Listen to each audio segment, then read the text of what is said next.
Welcome to the first playoffs in the history of the Generation Battle League.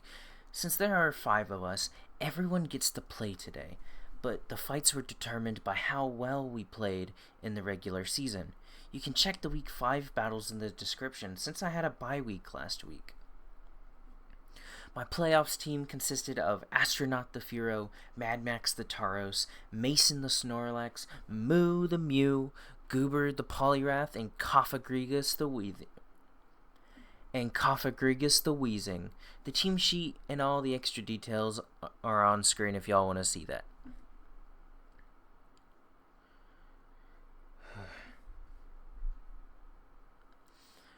The first battle starts as it is myself versus Jess, aka the Space City Furos versus the Shocking Pommos.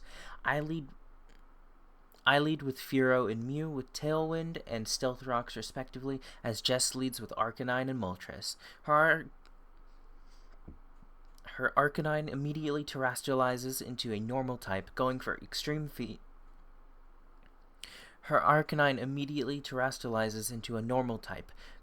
extreme speed for about 40% health on Mew. Both my Furo and her Moltres get Tailwind off, making the game purely based off of speed for the next 4 turns. I go for Chip on Arcanine with Drill Run and have my Mew go for Spikes to stack up the entry hazards. Arcanine hits a crazy wild charge on Furo, leaving it at 1% because of Focus Sash I had it hold. Unfortunately, though, Moltres takes the first KO of playoffs with Heat Wave, KOing Furo and doing solid damage to Mew. I send out Wheezing and immediately decide to double into Arcanine with Will-O-Wisp and Psychic. I do this as I figure that I probably won't be able to knock it out this turn, but if I can cripple it for the rest of the battle, then that would lead to a certain victory for me. Mew goes down to another E-Speed, but I was able to burn the Terra Normal Arcanine. Wheezing gets pushed out for Poliwrath, who is objectively the best possible Pokemon for this. Since the other slot was open, I sent Wheezing back out. Poliwrath picks up a double KO on Arcanine and Moltres, even through a weakened Rock Slide, and Clefable and Vileplume come out. Poliwrath goes down to Vileplume's Solar Beam as Wheezing gets a massive hit on Vileplume.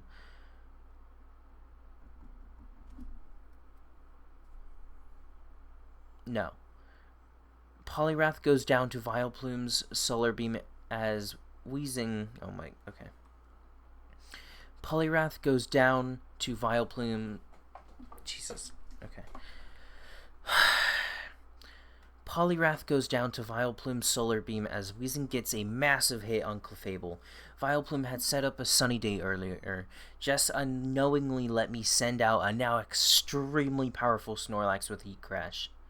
For those not in the know, Heat Crash is a physical fire-type move that does damage based on the weight difference between the target and the user. Clefable baton passes into Gyarados, and Wheezing poisons it with Gunk Shot. Snorlax one-hits Vileplume with an absolutely massive Heat Crash. Wheezing falls to Zapdos, unfortunately, as I hope for a high roll on Gyarados, not getting it quite. Zapdos goes down to Heat Crash as Gyarados goes down to Poison. Jess sends out Clefable as the battle is pretty much set in stone as Snorlax Heat Crashes our way into semifinals. I hop straight into the next battle since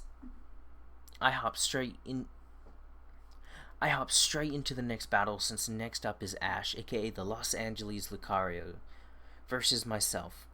I lead with Furo and Mew again, hoping my Tailwind Death Rocks combo can lead me to win again. Admittedly, my playoffs team was crafted specifically to take on Melmetal, so I know I could take it down and potentially move on to finals, and perhaps become the Kanto champion.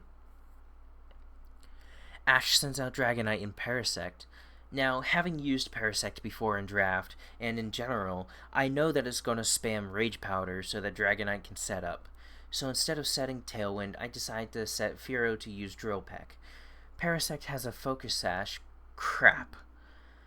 I do get Rocks up as Dragonite uses Dragon Dance. This immediately isn't looking good, but I believe I can strategize my way through this battle.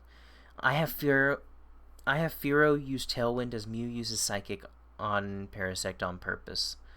It falls as Ash sends out Clefairy, a famous follow me monster. I know that I have to deal with the Clefairy whilst the Dragonite can get absolutely crazy hits on my team. I double in with Drill Run and Psychic for a good 50% of its health, leaving it at 36%. Dragonite uses an absolutely crazy Dragon Claw on Mew, but fortunately gets harmed by Mew's Rocky Helmet.